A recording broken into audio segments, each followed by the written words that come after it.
My name is Ben Procter. I am the hard surface production designer for Avatar sequels, which means I deal with everything in the human world, whether it's technological, vehicles and holograms and buildings and all that. We sort of joke that Dylan does all the pretty things and I make the death machines that stomp and burn the pretty things, so that's my job.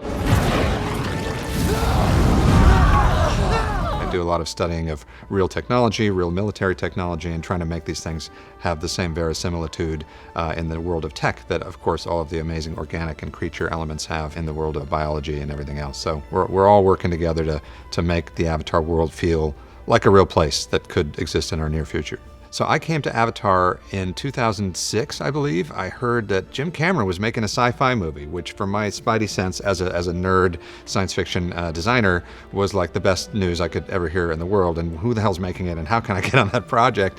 Because of course I'd admired Jim's work on Aliens and in particular like the Power Loader and all of his technical designs, which occupied a space of like being a little ugly and really real compared to some of the sleeker stuff that other designers did in the entertainment space. And so I tried to pattern my own kind of investigatory early work when I was a teenager on some of his style. The prospect of working with him on a new movie that's in a science fiction future universe, I just was over the moon. And so I managed to get in touch with Rick Carter, who was the live action production designer at the time, and got hired as an illustrator on the show. Rick tried to talk me out of it. He tried to talk me into taking a different job with a different designer. Oh, he's terrific. Oh, that's going to be an amazing film. You really should work on that one. I'm like, Rick, dude, like, look into my eyes. I want to work on this one, okay? I want to work on the Jim Cameron sci-fi movie with you.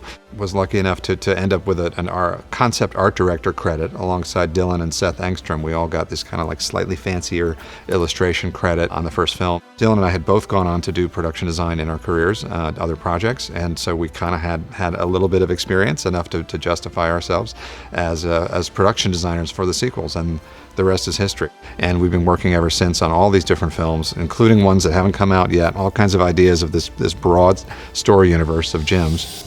So starting in 2013, no joke, we started thinking about this new human base called Bridgehead, which is a giant expansion over the size of Hell's Gate, which was the human base in the first Avatar film. We knew it had to be city-sized. It really is something that will evolve over time into a full-blown city.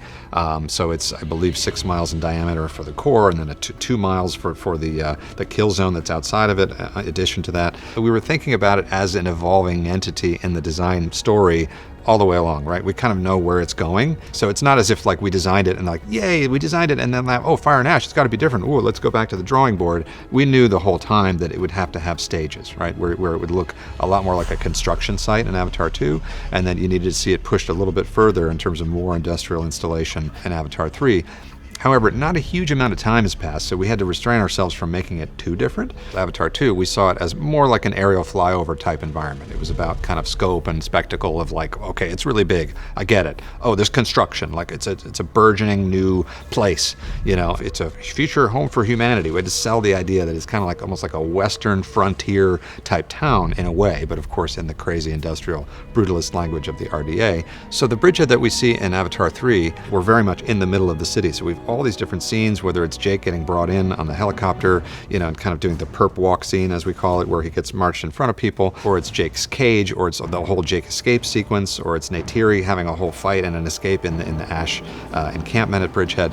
All these layouts are very specific mechanics of like, and then they run here, or the bulldozer needs a place to come from. Which alley is it pulling out of, and which one does it back into? What are the eye lines? How do we do the reveals both to the camera and to the people in the scene of certain elements so that it all makes sense? If everyone in the scene saw the bulldozer coming, right, for like, there it is, a quarter mile away, it's getting closer, okay, great, let's wait. It has to come around a corner. All these things, the eye line of the sea wasp that holds Jake pinned down behind the forklift in a courtyard at one point, and then it has to chase Spider and Jake through a little labyrinth of objects so that it has like partial view of them, but just the right amount to where he can track them, but he can't shoot them. All that stuff, all those kind of like story logistics need to be figured out. We kind of got to go into the belly of the beast, right? We get to see it at night, which for an industrial subject matter, suddenly you have all the opportunity to use warm lighting and big smoke plumes and things to give that hellish vibe, which we leaned into heavily. So when we see the Mung Quan and Korch coming over the wall, Neytiri when she sneaks in, we get to see it in all its glory as this sort of like warm light emitting, fiery kind of hellish place. And when you get down on the ground, I was really pleased with how the illustrations we did to try to figure out the kind of lighting scheme and the color scheme for Bridgehead, the different color temperatures of different industrial lights, the harshness of the light, the kind of high contrast edge light. It really came through amazingly in the film. That harsh white light kind of just penetrating in and making these really hard edge lights on the characters and stuff. It worked out great. In Avatar 2, we introduced the Sea Dragon, which is this like 400-foot long, incredibly impressive, scary hunting vehicle, right? Which is a wing and ground effect aircraft that goes out and hunts the Tulkun. And of course, you know, we witnessed the savagery of how you drag the body up the ramp and you drill into the pallet with, you know, and do all these extractive things. So we knew that the whaling was going to continue in the next film, in Fire and Ash. And so we knew we had to step it up like some giant amount. Like, how do you make it bigger and more impressive than that? And so, you know, we sort of went with the RDA theme of go big or go home. We built a really, really, really big ship called the Factory Ship, which utterly eclipses the hunting and harvesting capabilities of a Sea Dragon, right? A Sea Dragon can handle one kind of medium-sized adult Tulkun at a time. The Factory Ship can handle 6 at a time. It's 900 feet long.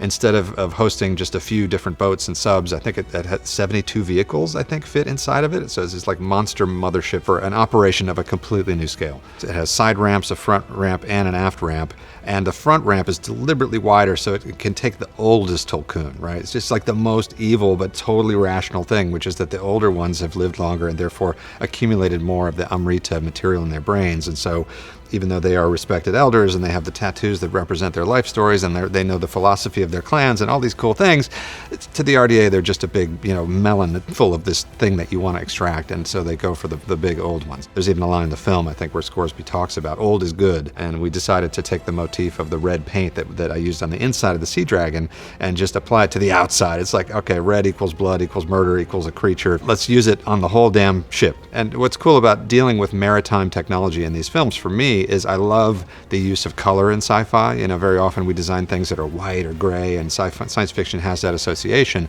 But there are sci-fi artists over the years who've leaned into crazy industrial color, and so we've sort of channeled that spirit into some of these bigger designs. So it's like, you know, just do giant chunks of yellow, giant chunks of red, and have some fun with it. Kitty. So the dive mask was something that we knew had to be based on the existing RDA breather masks to an extent. It had to look like it was in the same design family, but it had different requirements. Number one, it had to function underwater to keep poor Jack alive while he's diving, right? And number two, it needed to have an optical look that would be more flattering to his face underwater, because there's a minification effect that happens optically when you have a round surface.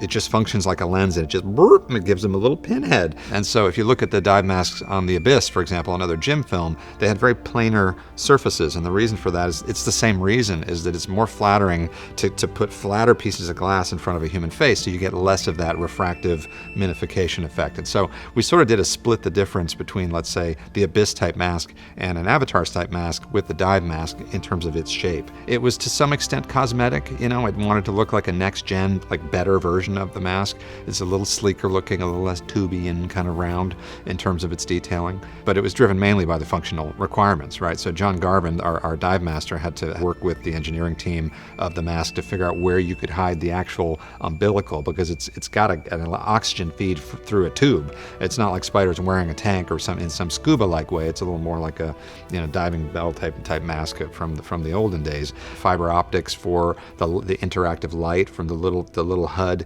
graphic that's in there. You needed to shine a little bit of green light onto his face to represent that. So there were a lot of requirements, and it all had to get through one tube that could hide in his hair and kind of disappear off and get eroded away by the compositors. It's a complicated process.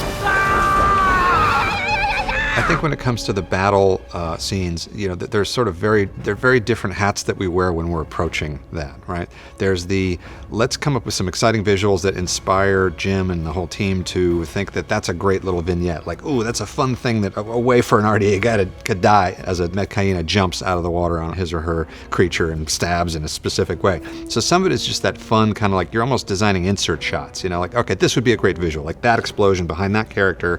That's great. But then we also have to think in a kind of master strategy way of like, what is the arrangement of the battle, right? We have this fleet. Where the heck are the ships in relation to one another? How does that relate to the scale of the Cove of the Ancestors? How do they fit? When are they supposed to be able to access the center area where in this case, the Tolkun females and young are kind of hiding away from them in the center blue hole? What size of ships can get in there and which ones can't? Where is the Flux Devil, which we know is this natural sort of magnetic phenomenon that's going to end up destroying several of the RDA ships, including the factory ship at the end, very dramatically. That luckily was an element that we could cheat around a little bit in position, but not that much, right? So figuring out the logistics, I think, of the placement and the layout of all of it is a whole different thing. And then there's just kind of visualizing, like, what is the crazy visual that Jim is describing when he says, like, all the Tolkun breach at once, right? It's written like, and then they do this, and it's kind of like, well, even I don't know that I can visualize exactly what that looks like. And so you have to discover some of the biggest, most epic shots that have been written, that have been discussed, by just doing it. You know what I mean? You have to like get in there and do it. And so, I did a little bit of work on kind of the mass Tolkun breaching. Other artists worked on other aspects of it, in particular, like what happens when the matriarch Tolkun breaches onto the factory ship. That's a whole logistical thing to figure out too, because it's gotta look legitimate that she's doing some damage, but it's not in the script that the ship starts sinking then, so she doesn't do that much damage. She also has to get up high enough that you get the shot you want from inside the bridge, so Ardmore is like looking out the window and you see this giant shape going by. You need that, and so there's all these spatial relationships and scale relationships that have to work. It becomes very analytical, but the whole purpose of it is to end up telling you a great story and making sure that spectacle lands with the right impact and in the right order. For example, Dylan did some cool illustrations of the underwater biolume effects. Jim early on realized that this was going to be a battle we'd see in Eclipse. It's one of the I think it might be the first full-blown battle that we've seen in Avatar in a night lighting configuration. And so you had this opportunity to show all the plankton in the water reacting to kinetic things like subs moving through the water, or more importantly, weapons, torpedoes and darts and other rounds and traveling through the water. It would leave little glowing trails, which suddenly made Jim say, it's going to look kind of like a space battle, which is a cool concept. I don't know how hard we leaned into that in the film, but Dylan did some really cool explorations of the kind of the glowy trail, glowy concussions off of explosions and all that kind of things. We're always looking for something that people haven't seen before. Our job in the art department is to kind of be extra creative and exploratory, and some of the things that we do end up written into the film because it's a good enough idea, and of course that makes us super happy when that happens.